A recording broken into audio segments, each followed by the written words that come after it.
comment ont-ils pu trouver cette recette lorsqu'on sait qu'il y a 80 000 espèces de plantes supérieures dans la forêt amazonienne?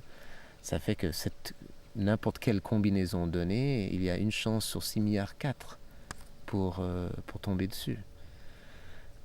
Et lorsqu'on parle aux Indiens et qu'on leur demande comment est-ce que vous savez ce que vous savez sur les plantes, ils disent ce sont les plantes elles-mêmes qui nous ont appris. Et c'est en prenant du tabac ou de l'ayahuasca ou d'autres plantes qui font voir qu'on parle avec les esprits de la nature qui sont présents dans toutes les formes de vie et qui nous donnent l'information concernant les plantes. Alors, au début, je pensais que c'était carrément une plaisanterie parce que ce que ces gens disaient était qu'ils avaient appris les propriétés moléculaires des plantes en hallucinant. Mais force était de constater que différentes personnes me disaient la même chose à différents moments. Ils étaient tous d'accord. Et c'était factuel. Tu bois de l'ayahuasca, c'est la télévision de la forêt. Tu peux voir des images et apprendre des choses. Et c'est comme ça qu'on apprend ce que l'on sait sur les plantes. Et si tu veux, frère Jérémie, on peut te faire en boire. Et comme ça, tu pourras voir. Il faut le boire pour le voir.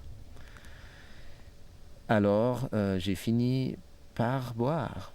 Et à partir de là, j'ai eu l'expérience de découvrir un monde avec des immenses serpents fluorescents de 15 mètres de long qui étaient 100 fois plus colorés que tout ce que j'avais vu dans ma vie et qui commençaient à m'expliquer des choses profondément vraies sur moi-même.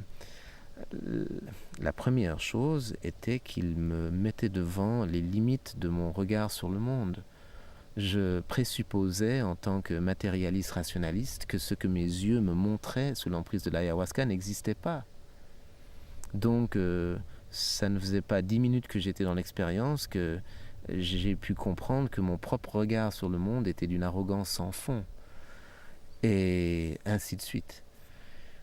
Donc, l'expérience de l'ayahuasca était certainement subjective et non recevable par une anthropologie objective, qui était celle que je cherchais à pratiquer. D'ailleurs, toute cette idée contredisait ce que je voulais démontrer avec ma recherche. Je voulais montrer que les Indiens utilisaient leurs ressources rationnellement.